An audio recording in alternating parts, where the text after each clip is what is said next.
I had a bunch of friends in a fraternity, fucking DJ'd one time too, and it was, ugh. Yeah. That was an experience, yeah. But it's a gig. It's a gig. I got to play in front of people. It was like, oh God, it was, I've had some bad shows in my life, but nothing quite compares to this one. I actually left after about half an hour. Really? Yeah. It was a Tuesday night and they were having a party. They had, one of those pairings, right, where they pair a fraternity and a sorority up. And sorry, I'm a GDI. I don't know. no, so am I. So am I. But so okay. As the fraternity expert here, yeah. So they'll pair a fraternity and a sorority up and basically schedule a party. But it was on a Tuesday night, and they're like, "Hey, like we don't have anybody to play music. Do you want to come?" I'm like, "Yeah, fuck yeah, sounds good." And I'm putting stuff together the day of. I'm like, okay, like, here's the rap that I like and listen to, and like, here's some, kind of more basic EDM songs that would probably get them hype and things like that.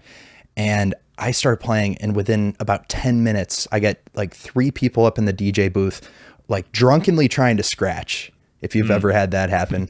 And then also, just saying like, can I get aux? I'm like, it doesn't really work like that. Like I have what I have on my computer. I can't really like play Spotify right now. What do you want to hear? And they're like play 2016 at the time. So like Future, right? Yeah. Future and Drake. I'm like, that Future Drake album is good. Oh, it was great. Yeah, it was great, but it wasn't something I had on my computer at the time. And I'm like, I'm sorry, I can't play that. Like, I'll play some rap. Lil Wayne, some, Lil Wayne won't cut yeah, it, bro. No, I know. Yeah. Like some old like 2012, 13, 14 stuff that I had downloaded initially and hadn't like updated my library. And I'm like, here's the rap that I do have. And they were just like fiending me like, yo, no, you have to play this right now. Some fucking guy comes up in the booth and says, yo, I'm a brother here. If you don't play this Future song right now, like you're done. And I'm like, fuck you. I'm done. I guess I'm done. And I packed up and left. It was one of the worst gigs I've played. Yeah. Wow. Yeah. That sucks. I mean, it would be nice if there was like that technology where you could just play anything and everything. And I know that there is some tech. Like I had I had this DJ software. I think it was called DJ Pro. Okay. And for a while you could just like load stuff from Spotify. No way. And that was huge. Obviously, you had to have a good like internet connection. Yeah. My buddy, who's a wedding DJ, he was the one who told me about it, and it's nice. But he was like, "Yeah, I don't know if I would do it at a wedding though, 'cause, right? Like you can't rely on spotty, like internet connection. That would be sketch. Yep. But it is cool. It would be so sick if in the future it was like, I don't even know how it would work. It would just be like you have like something that tells your computer like, okay, we can play these songs, and then you can just download them like from Spotify or I know that like Serato, you can like link it with Tidal. There's like it's becoming more of a thing, but it would be so nice if it was just like you got this membership when you're at a gig.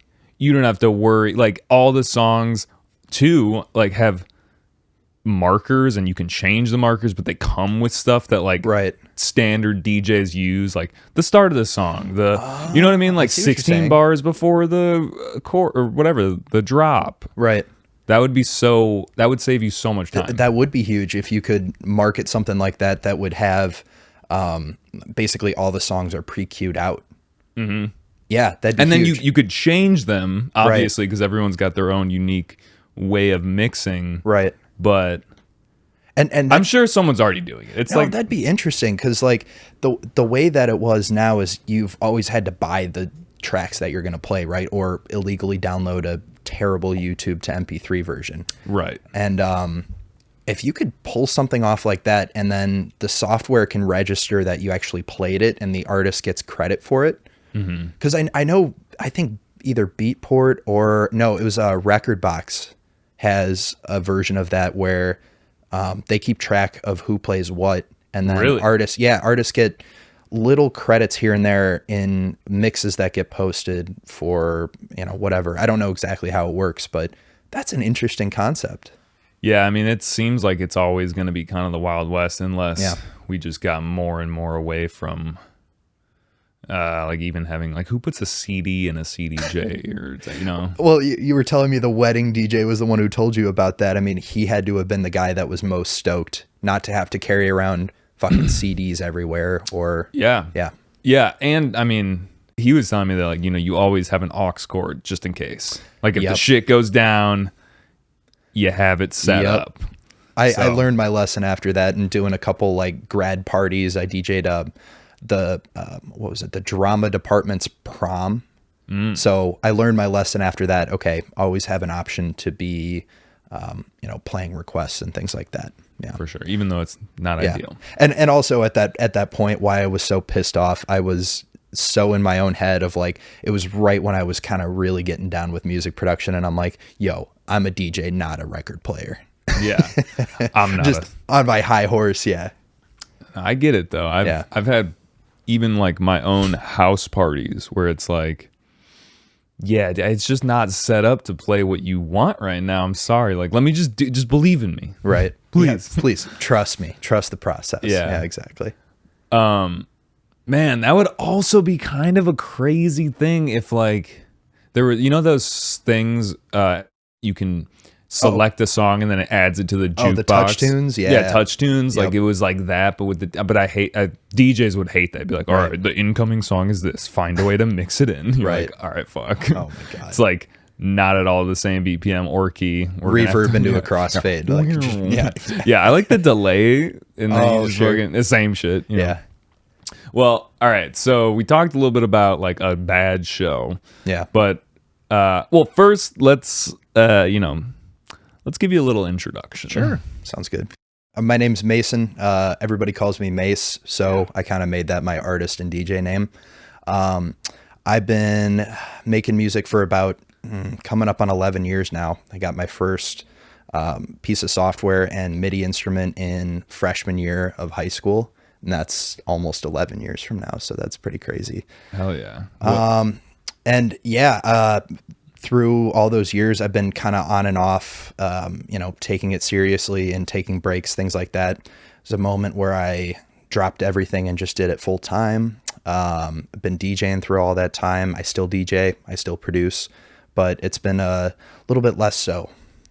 But you self-proclaim yourself as more of a DJ. Like that's like your sweet spot. Yeah, not producer DJ producer. Yeah, right, exactly. For the clarification. Thank you. Yeah. Well, one of these days we'll have a little scratch and spin sesh, some plastic type of deal. That sounds great.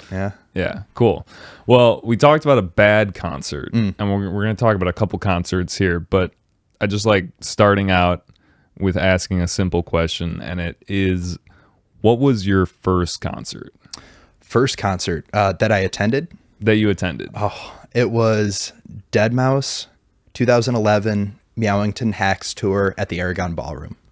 Man, that was a trip. That was truly my first ever concert. I'd been to, you know, little local productions here and there with, you know, my parents or somebody's playing at a street festival or whatever, but I was 14 years old and had never been exposed to dance music before. Really? And like you didn't even know who Deadmau5 was? I had heard the name. It's funny. In 8th grade German class, somebody brought him up for whatever reason. And that was my first ever, oh, he's a DJ. I'm like, oh, DJs are real? I thought it was just kind of a thing you see in cartoons or I truly, I had no idea. So yeah. And it was my buddy's birthday. He could bring 2 friends to the concert. His parents went with us. His dad was really into like old school trance music, so we listened to some of that on the way over. Whoa. And, you know, I didn't think anything of it, but when I first got to that concert, man, and I saw the lights and you feel the bass, I don't think there's any other feeling quite like the first time you feel like a big system subwoofer just kind of hitting you with dance music. Yeah, wait, can we sit there for a second? Yeah. Like, so you walk into the Aragon. Anyone from Chicago knows that venue. And you walk up these stairs, you can go left or right. Yep. And then, you know, you just boom, boom, boom. Yep. And you hear it rattling above you too. And you're like, what am I getting into? You know, like, yeah, it was a crazy first experience, man. And yeah, we walk in. he had a couple of openers, Zomboy at the time, Nice. who's now is like, all full dubstep, but he was doing like electro house, and Feed Me actually Wow. opened too. So I didn't know either of them. I had only ever heard of Dead Mouse, and he had the curtain up, and it was basically just a table with some CDJs, then, had the guys opening up. And then that curtain dropped, and you see the cube, and you see his eyes light up with the mouse head, and he's doing his big drawn out intro, "Where are my keys?" I mean, so that show, but recorded in Toronto, is still on YouTube. You can still go back on YouTube and basically see his live show from that tour. I listen to it maybe once every couple months. It's so nostalgic for me. It's a crazy thing when you look back on lineups. Yeah. And I think that this is just an inevitable effect for any lineup, probably. But like, you look back and you're like, holy shit, that these people were playing together? How does that even make sense? Yep. Like, that must have been $1,000 show. But of course, now it's like, people have time to grow and whatever. But I was looking back at a concert that was like Freaky Deaky in Chicago. And I remember just being Data like, Life? Was it the dude, world's largest pillow fight?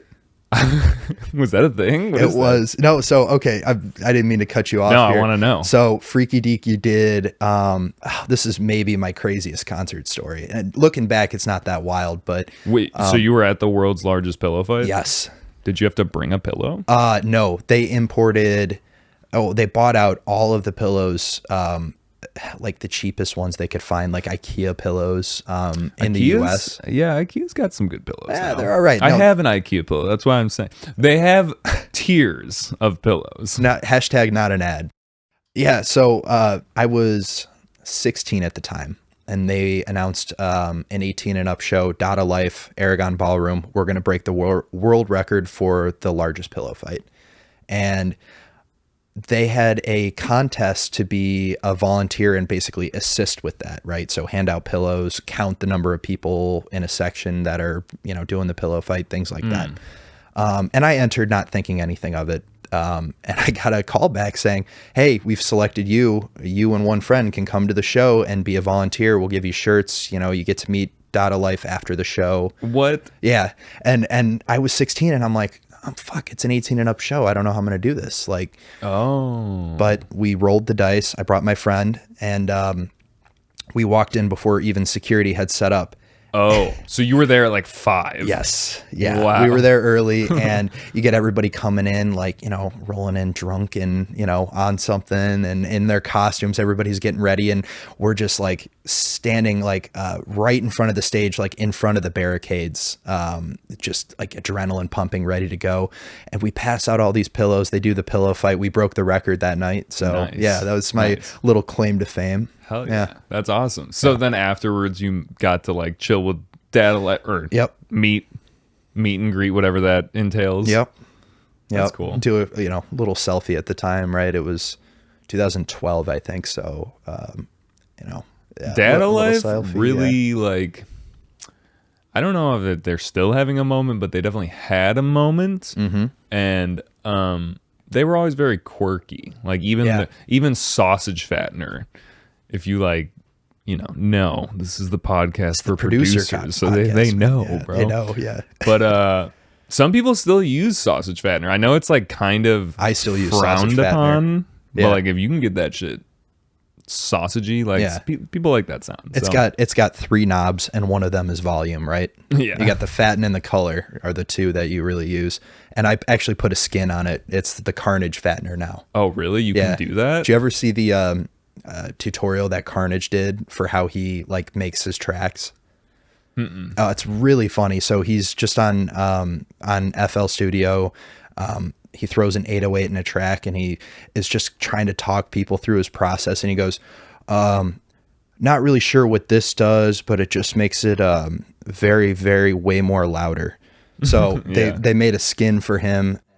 So this was like a legit tutorial he was trying to put on, and Yeah. then it was like, yeah, I don't really understand, but like it gets the effect that I want. Yes, exactly right. Yeah. Wow. Yeah. That's really funny. So that was funny. I was there with my notepad just ready to take notes, like, oh, what does he do to make a track? Yeah, he's like, I don't really know how this works, but it works. But it works. Yeah. Sound goodizer, turn it all the way I'm up, honestly yeah. cool with that sometimes. Yeah, like, yeah, right? whatever. It's cool. I just saw this thing that you know how like during the holidays there's like a million plug-in deals and stuff. Yeah. Like it's definitely the time to buy plugins if anyone is legit, because like otherwise it's so expensive. But I saw this one that was you can like analyze a waveform or like a song that you like, especially if it's like a soloed out instrument at the time, and you can like capture that and then apply the tone of it to like, so if you had a guitar tone, you could like capture that and then bring it to your guitar and then just like kind of add that tone to it. It's like some new like Really? AI type of, I don't even know if it's AI. I'm assuming it is. But it's a free plugin. This is not going to come out before the time that it's not a free plugin anymore. But just like in general, I would say Christmas time, get all those freebies because you can like use them to then get cheaper deals on the rest of their products. So like that's how I've gotten a lot of free, interesting, a really good deal. Like so, like for 3 years straight, I would get like the free Sound Toys thing, and then because I got like 3 free plugins that were like $70 each, they gave me like a huge discount on the entire package. So like, just letting you know. No, that's for your knowledge. Yeah, that's good to know, man. Yeah, and just drown in your sea of VSTs, I guess, right? Yeah. No, yeah, like honestly, yeah, you don't need much. No, you don't. But like, it's fun to like get a new plugin and mess around with it, and I don't know. Sometimes it just like takes you in a different direction. But like, okay, you don't need to like go out there and, you know, you see an ad for the newest. I don't even know who fucking makes serum these days. Xfer? Xfer. Yeah. Okay. You know, you see the new Xfer plugin and you're like, oh my God, I need it. $90 down the drain. And you're like, you never really pick it up. Yeah. Picking up free plugins can kind of be fun though. Yeah. So I found all these plugins called, it's like GVST. So like you got G-Comp, G-Rev, you know, a bunch of these. Yeah. And they're super basic. It's open source. Somebody just coded them and was like, I made these, use them if you want. And you get some interesting stuff when you really kind of limit yourself to just really basic, but like kind of funky sounding things. Like, it's kind of cool. Yeah, I completely agree. As much as I am like, oh, bro, I get so like swindled by ads and stuff. I'm like, oh, dude, I need that. Like we were talking before, there's certain things that if you don't have a auto tune, it's like you got to get an auto tune. Right. There's certain things that you got to have like one of. Right. I mean, maybe you don't use auto tune, but I'm just saying like there's certain I wish things I that had are one. Yeah. Yeah, I mean, there's a free one called Grayleon or something that's like pretty good. Yeah, I would check that out. Check that out. Yeah, because even just like, I don't know, I've heard one of my buddies record a rap and throw some auto tune on it. Yeah, and no joke, if you kind of get like dial in the settings and you know you don't sound too bad on the recording, you can kind of make something like passable. Right, you can really do a lot. Yeah, dude. I like crazy. the sound of autotune. Yeah, it sounds cool to me. T-Pain was onto something, man. Dude, I was coming back from a restaurant, and the dude was just. First of all, you ever get picked up in a Tesla Uber? That's never happened to me. No. Okay, it's happened to me twice, and every time I'm like, how do you open the door? And then how do you open the door? I've not been in a Tesla. For anyone that hasn't been in a Tesla, and the only 2 times I've been in one is from getting picked up in an Uber. I'm like, do you make any money? I hope so.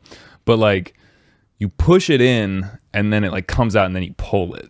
But anyway, like he had a bartender playing, and I was like, this is so good. I forgot how good T-Pain was. Oh, man. And then I also think about how, like, sometimes I feel like there's too much video. Like, sometimes when you have the video with a song, I love a good music video, but it's like, it can be distracting and you don't hear the music. But I was just sitting in that Tesla being like, this is a good fucking song. Like, yeah.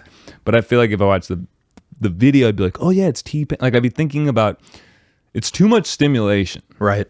You know what I mean? I mean, you're speaking to arguably the most ADD person. I'm very on ADD. Earth. This Oh might my not God. be a problem with other people. With me specifically, like I don't think I've ever heard that song played all the way through because I've never sat down to listen to it. And I'm one of those people where I will come up and say like, holy shit, as a bartender, as an example, you know, it's actually a good song. And people are gonna be like, what the fuck are you talking about? I'm like, no. I was in an Uber and I didn't feel like asking the guy to change the station. So I listened to it all the way through and it's fucking hot.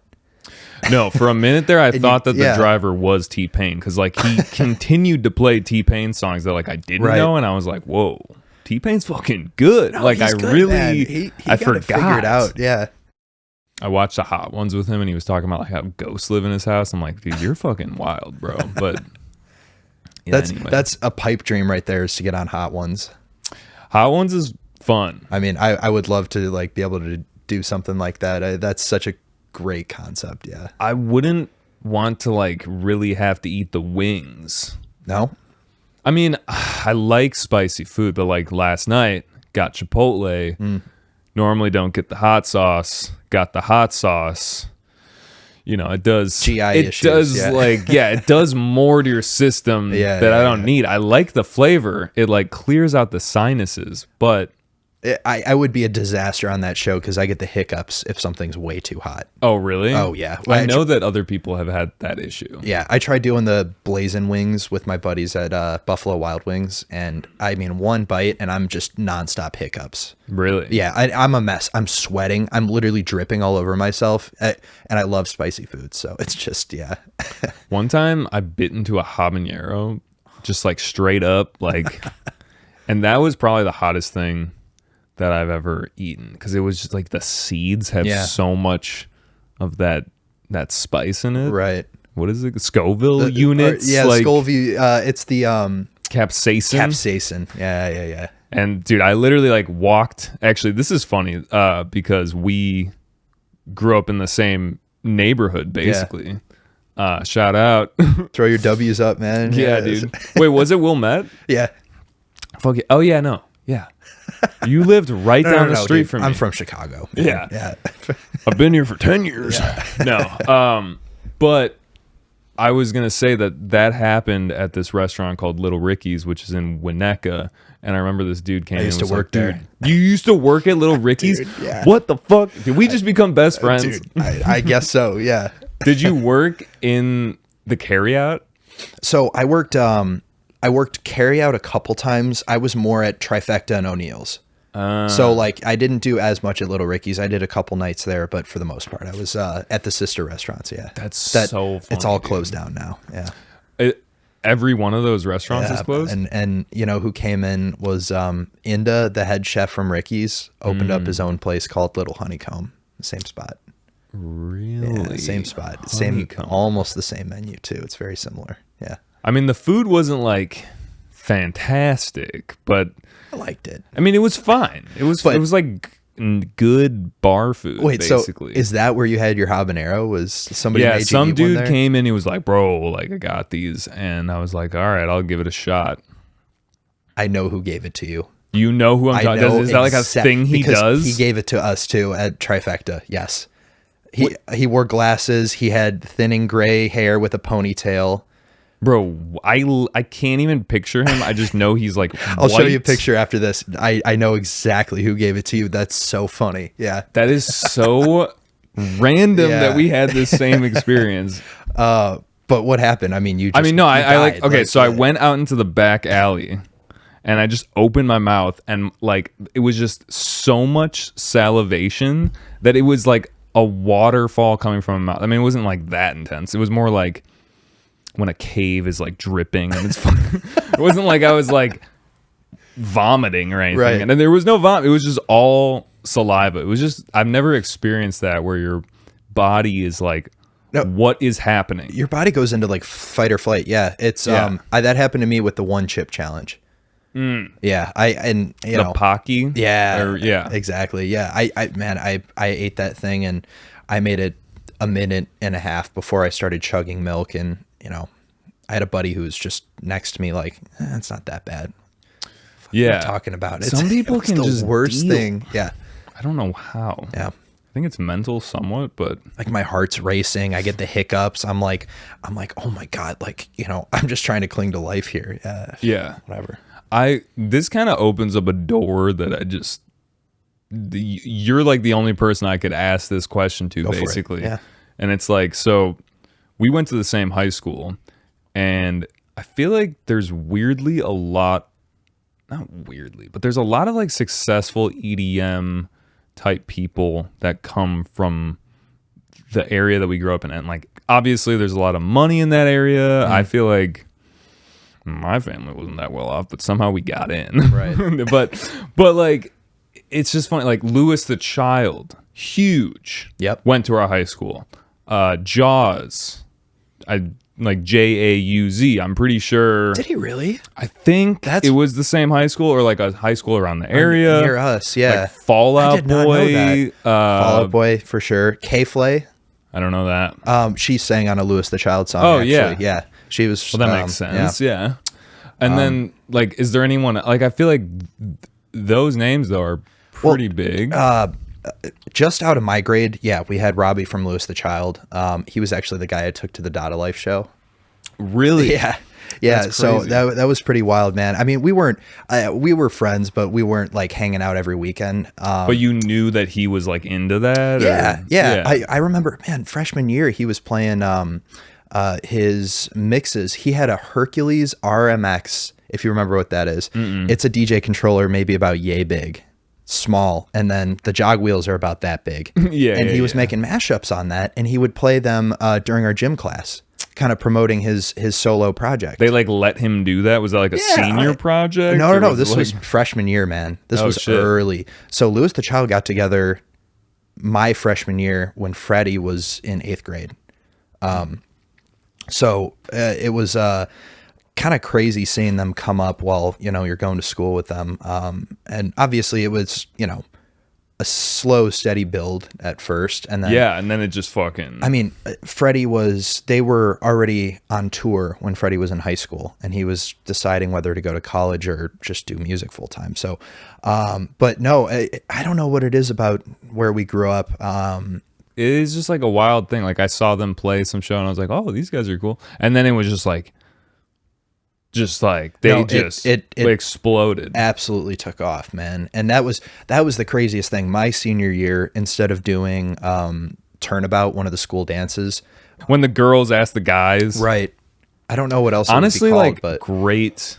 Whoever thought of that, good idea, because it took all the pressure off the dudes. Yeah, 100%. Yeah, which was stress. Yeah, and It was the just stressful. pressure and like needing to shell out $90 on a party bus.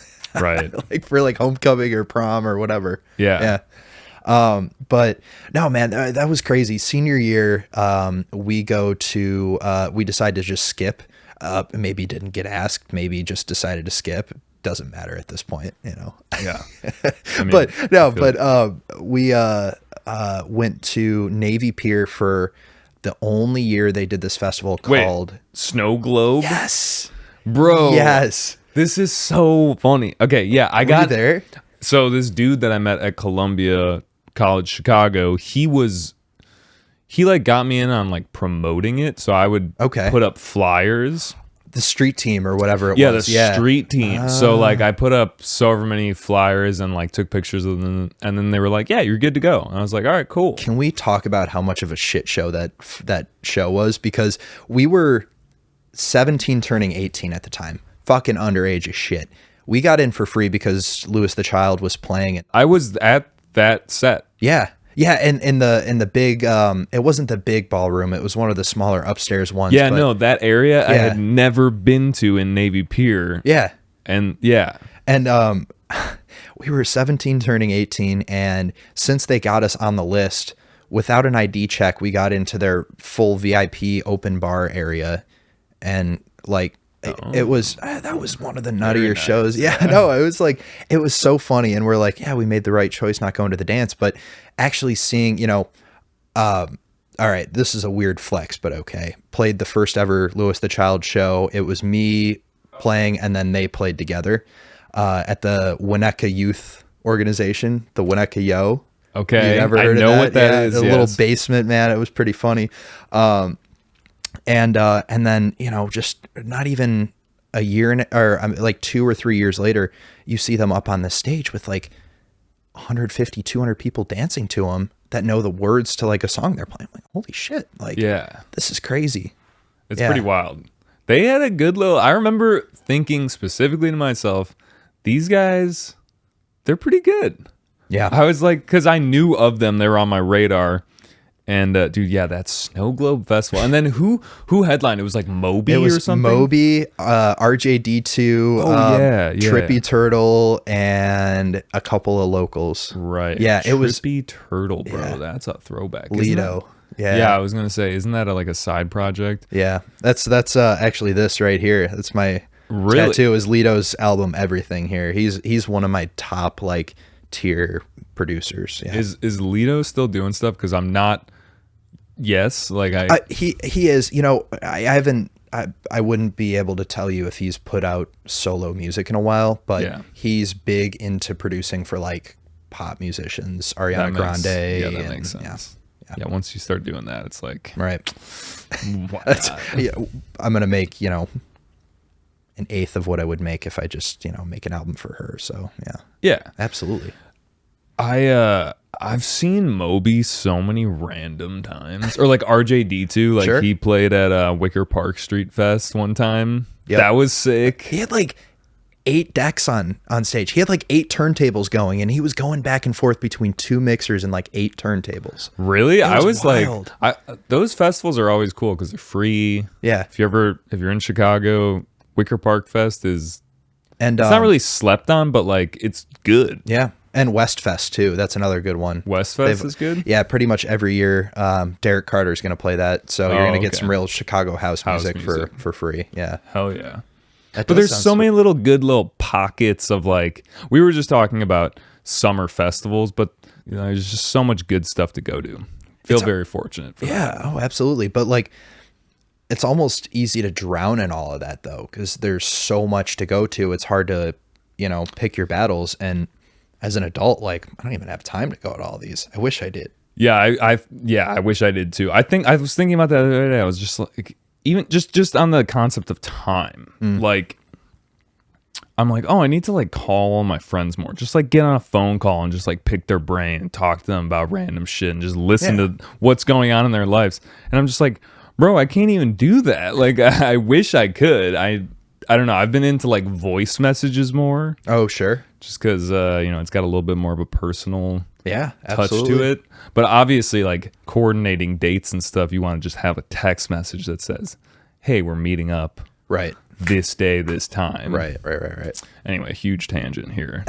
Yeah, no, we went off there for a sec, but Well, part of this was just that the fact that we didn't realize that we had gone to so many of the same shows and like lived a lot of the same moments in life, basically. no, like truly, like, I don't know. You go to some of these things and like a bunch of other people there, you maybe see a familiar face, but it never kind of amounts to nothing. It's much different from, I got a buddy out in Charlotte, and the electronic music scene there is very small. I mean, like 4 years ago, it was the same 20 people going to the same shows, and they'd maybe get like one show every month or so, maybe Really? a little bit more often, not very often.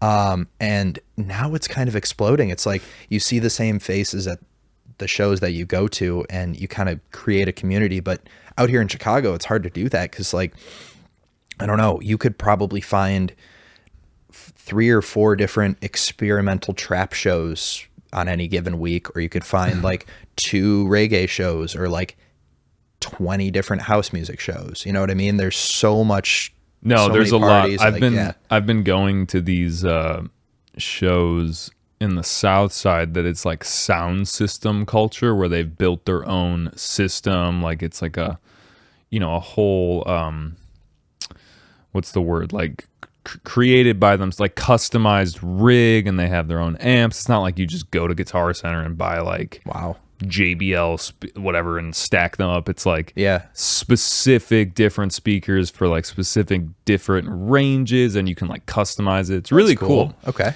Sound system culture. Didn't really know that much about it, but very interesting. Very connected to like dub and like Jamaica, basically, like that. Okay. You know, reggae. Although I still need a really good schooling on like dub, reggae, just like that whole thing. There's so many different little. I took a class in college and I have trouble with it. Ska. Actually? Oh yeah. History of rock and roll. They covered basically the 60s through it was like 70s through 80s and 90s. And yeah, we learned about ska and dub and yeah, there's a lot going on. It's hard to differentiate. All I remember is that the kick drum's on the 2 and 4, not on the 1 and 3.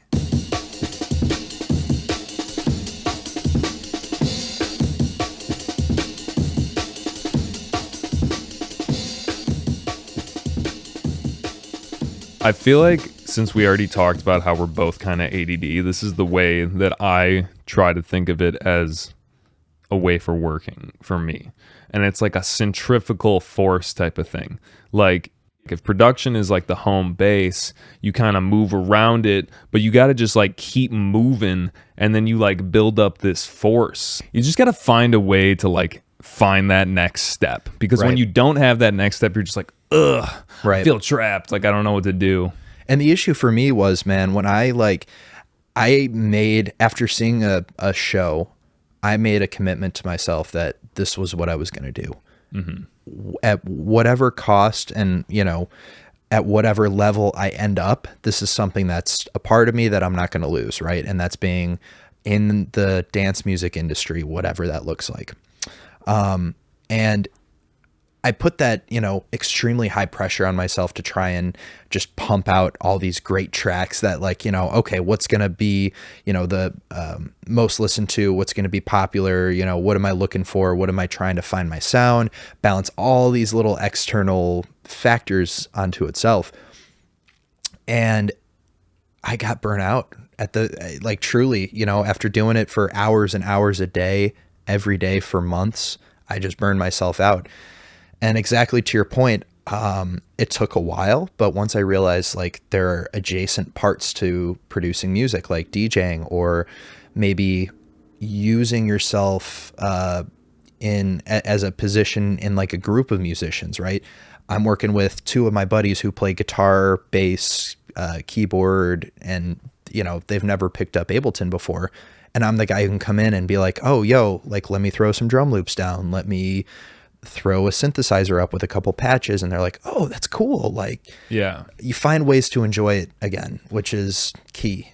Yeah. And like, that's another thing that I was thinking about. Sometimes it's worth just rolling the ball down the road just to see where it leads. Right. Like, cause you're going to learn stuff in that process. Like, you know, learning how to produce music has taught you about a bunch of different ways to use that, even if it's just like using the DAW or, you know, whatever. Or it could lead you to like, oh, like I'm trying to release this track. I need graphic design stuff. And then you download like a free Photoshop thing. Right. And then now you're like designing stuff and you're like, holy shit, this is a lot of fun. And then you're just now being like a graphic designer guy. And then all of a sudden you know how to use that way better. And, or you have like a balance where it's like, oh, I like doing the graphic design sometimes. And then I like producing. And then now it's like, I can do both and then just, you know, keep it fresh. Yeah, absolutely. You know, like there's a synergy between those things. So that's why I took that gig. You got to take that plunge. Yeah, you got it. Yeah, exactly right, man. And,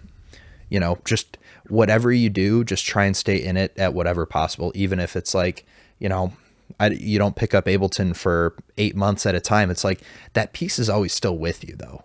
There's something about music production that like it really does have this higher power. And I don't really know that many people that got into doing music production that don't still hold it in this highlight and also just are like, yeah, I could pick like, oh, bro, like I haven't made music in 4 years, but like I'd love to get down and work on some stuff like with people that are doing it. You know what I mean? It's just like, or is like, it feasible always? Yeah. Or like you walk into a Guitar Center, like, and you haven't picked up, I don't know, Ableton for extreme example, 10 years, but you see a drum machine or a new synthesizer and you're like, whoa, what does this do? You put on the headphones and you're there for like half an hour, like fucking with it. There's always that piece in you that's just going to be continuously creating whatever it is, even if it's not, Yeah. There's something really exciting about creating music, and Yes. I don't know what it like. I know people that do like fashion, like they design clothes, but they're also like, I love making music, Right. and it's just like it is this universal language without sounding like so like whatever. I just So woo woo. No, but Yeah, you're yeah. absolutely right though. Like, and a DAW is something that people can pick up without having a classical background. Like, kids who Right. grow up playing piano that, maybe aren't piano prodigies, but are going to be able to play something back for you by sight, read some sheet music. It's like, I never had any formal training in music at all, but I could hop on a DAW and make you, a rudimentary beat in about 30 minutes, right? yeah. Which is Yeah. something in itself. It gives the person who doesn't have the diligence to sit down and learn their scales on the piano an opportunity to express themselves.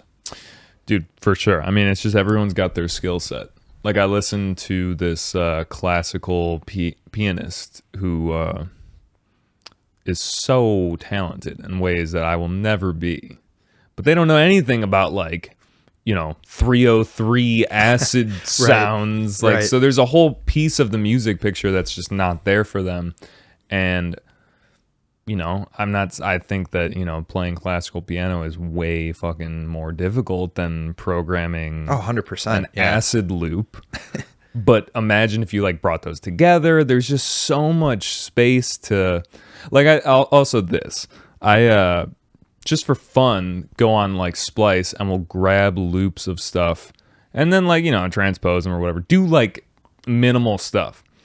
But take a flamenco guitar riff and then put it over a UK drill beat, and then all of a sudden these two things that two different producers made, I just slap them together and it's still interesting. It's like DJing with loops. Oh, absolutely. It's at a more micro level, and I'm not saying that I really did that much there, but whatever 10 years, however many years I've been producing has definitely allowed me to have the vision to be oh, it'd be kind of interesting to hear these two things together, and then it really is something novel, you know? Not saying no one's ever done that before, but it's just I just feel you got to let your ego go a little bit and just be oh, fuck it. Right. This isn't my art particularly, but it's No, it is cool because it trains your ear for that too, right? Even going to shows, I mean, something as simple as going to a club and listening to a real professional DJ play, it weirdly trains your ear and your brain to know what's kind of cool and what's not, right? So me starting out, I could listen back on my old beats and I'd be okay, yeah, I see what I was going for, but this is kind of funny. And as you keep going,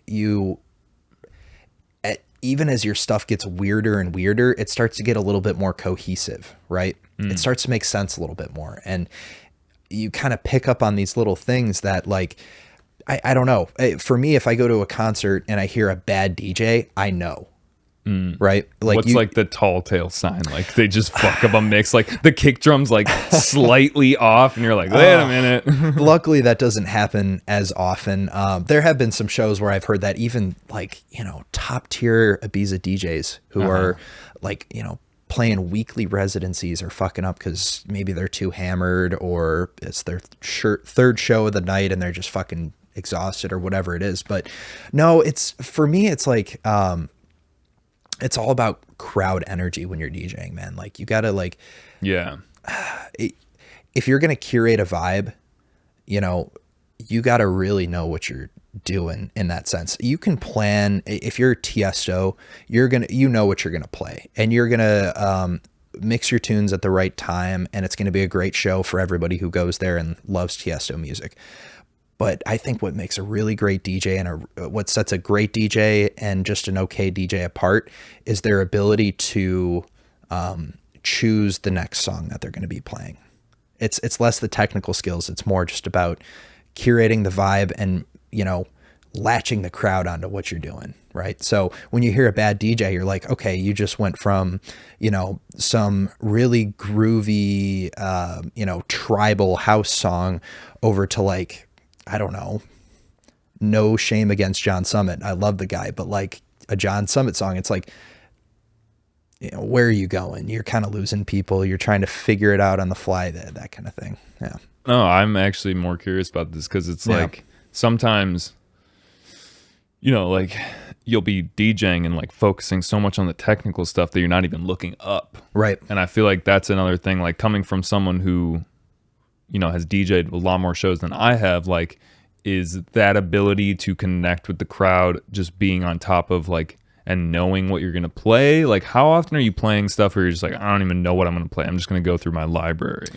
or like, you know, it depends on the show, man. Like, if I got booked, and I'm not going to, you know, put myself up on this, you know, huge pedestal. I haven't played any major shows before. It's been just kind of small time, little club shows, parties, things like that. So it kind of depends. If it's a big night for you, yeah, you're going to set like 8 different folders and they're all going to have a bunch of tracks that kind of would work well together. yeah, you got like 6 songs that are just like, boom, Exactly. these all chain together. Exactly. And I found that every time I've done that, I basically have this folder for the entire night, and it's got 5 hours of music for a 1 hour time slot. And it's like, okay, start the party. Folder 2 is, okay, building up energy. Folder 3 is, okay, you got them here, keep them here. Folder 4 is like, okay, top peak energy, you know, let's rage. Folder 5 is like, you know, people are leaving, you know, get them back on the dance floor. And folder 6 is like, finish strong, right? So you get a bunch of folders, and I always find myself going outside of that. It's so funny. I always set myself up to, you know, go down the line and really, you know, play and curate these vibes. And I find myself just, you know, going off the cuff because you hear something and you're like, oh shit, I know what's going to go well with this. Yeah. And based on the room, it's about reading the room. It's about, and reading the room is impossible. I'm going to say it's very difficult. You know, it's such a balance of like needing to trust yourself and trust in your abilities to curate that vibe and let the people know what they like, make them aware of what they want, even if they don't know it, while also still kind of like, you know, tickling that little bit of them that, you know, that they're itching for. Yeah. It's a weird, delicate balance. so the way to read a room is basically just like play some shit you think is going to be hot and being like, all right, that was hot, I'm going to keep going with that. It's exactly. like once you kind of get them, once you get the dude in the crowd to be like, yo, what the fuck? Yeah. Like, you get that reaction. A couple stank faces. They're like, and then you got them. Yes. And you just got to keep them, I guess. Exactly. Yeah. And, you know, it's fun to go up and down with the energy levels. I mean, there's so much you can do with DJing that you know, I've never been able to harness myself with producing that I think is just some of the coolest shit in the world, man. It's just being able to, that was a show like that was what made me drop out of college to pursue music full time, was a DJ curating a room. And you know, it sounds crazy. It sounds crazy every time I tell this story, but like, you know, having that much control and being that present in the moment and literally having everybody just around your fingertips to the point where they don't realize their phone and their wallet are in their pocket. They don't know the person next to them. Their eyes are closed and they're just swaying and enjoying themselves. Like, that's kind of the pinnacle of being able to really like DJ. Yeah. Yeah. Damn. That's yeah, it's few and far between. I feel like I'm like half the time I'm just such a fucking jaded guy. I'm just like, yeah, I don't know. No, but then the best part is like, it's not always like that.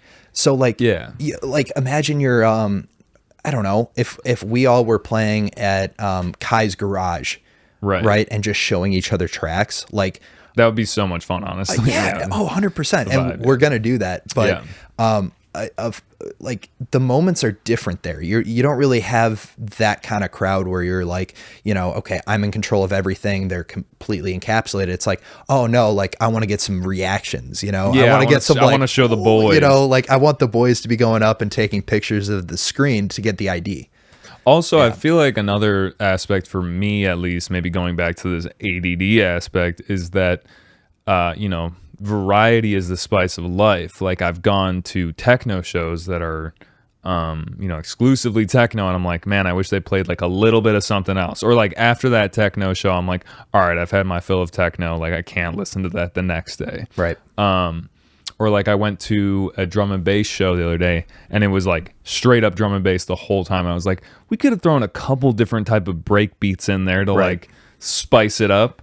I just think that for me, and I think a lot of people that like electronic music, is they like a lot of the different genres. It's the whole platform more so. And then you have the people that are more elitist about certain genres, of course, because this is how we do it and whatever. But there's room for that too. That's the best part, is there's room for all of it, right? Right. Yeah, you can have the people that are super honed in on like making rumble kicks for techno, and it's like, this is how we fucking do it, and that's cool.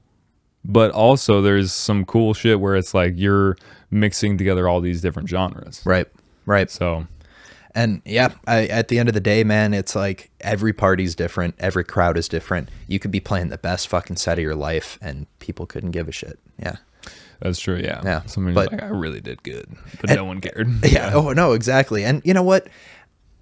Sometimes that doesn't matter. Like, I've played for like 2 hours in a fucking Guitar Center. I went to a Guitar Center.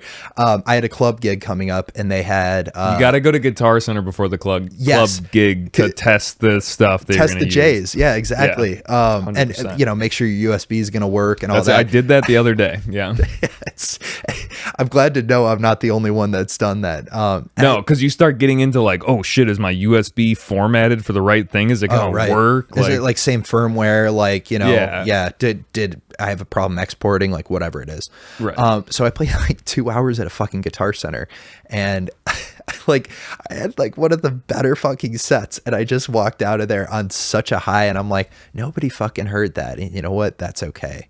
I'm sitting on Tractor recordings at home on my little 2-channel mixer, where I was just like, 3 a.m, drunk, and you're having the time of your life, and you go back and you listen to it and you're like, oh my God, like I was fucking onto something. There's only 16 minutes of this 4-hour set that's like really good, but you're like, I don't know. It gives you that gas to like really kind of go in there. This is making me feel like we got to have a party, yes, and get some DJs together, and just have like 4 hours of just spinning. I agree. Yeah, I agree.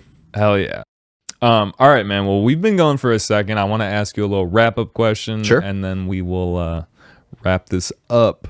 Talked about your first concert, okay, but I'd like to ask, what was the best concert you've been to? Your favorite concert? That's a tough one. It's a thinker, man. But it could be that concert that you're saying where it's like, just the curation was so good it made me want to like, right. Or like you were saying, like do a full-time DJing, full-time music production. Right. Yeah, man, it's extremely hard to tell you what my favorite concert would be. So let me give you 2 answers. That's against the rules, but I'm still going to do it. It's part of the rules. That's part of the rules. Okay. Yeah. So that one concert was Cashmere Cat at Concord Music Hall. Very unassuming show. Thanksgiving break. Was it they were headlining? Yeah. Okay. He was headlining. I used to work at the Concord, and I'm trying to really? think like if I was there, but I don't know. I don't think so. 2000 and I think I saw Cashmere Cat at the Mid. So, okay. Like playing with like Wave Racer. Oh, that's or some cool. Shit. Oh, yeah. Wave Racer. Oh man, it's a throwback. Oh man. Some of that experimental like Jersey fucking trap stuff. That's and cool just shit. like the start of future bass type of deal. Yes. Oh, that's awesome. So that's definitely up there because that had such a powerful impact on me. I mean, he was blending, his songs. He's just an all-star DJ. Like he won all these DJ awards as a kid. Like an A-Track. He was similar to A-Track, where he won a bunch of DJing competitions. And then he got into producing and made really weird music and just kind of ran with it. And it's awesome. But that show was special to me because it was nothing like I'd ever seen before. The lights were matching his songs that he was playing. It was just so, his DJ booth was in the crowd. So it wasn't like he was up on stage looking up at him. It's like you were with him in the crowd. It's almost like a boiler room kind of thing. And that was a really special moment where I was like, he just has everybody right fucking here. He knows exactly what he's doing. Nobody's talking, nobody's taking pictures or videos. Everybody's just with him. So that was something up there with good concerts. I mean, I've seen so many special moments. I've seen the National playing in the mountains at sunset, like, wow, you know, really, just really cool and special moment shows.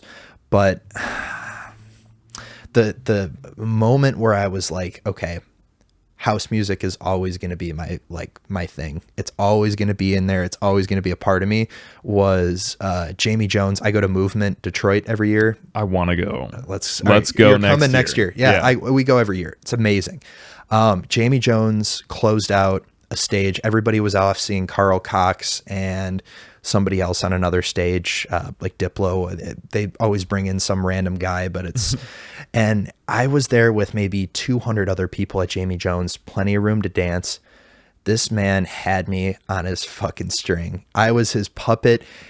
Everybody in that crowd was just vibing with him. I mean, he was completely taking control of everybody just with his grooves, just with the bass lines and the grooves that he was playing. And it was that fucking moment that I was like, oh my God, like this is way bigger than like I can ever describe to somebody. So that may have been one of the best sets I've been to, was Jamie closing Movement. Yeah. Which year was this? 2017, I think. 17 or 18. Okay. Yeah. Cool. Yeah. Pre-COVID. Yeah. I wanted to go to Movement so bad this last year. Yeah. But then I was going to go to Arc. Yeah. Didn't go to Arc.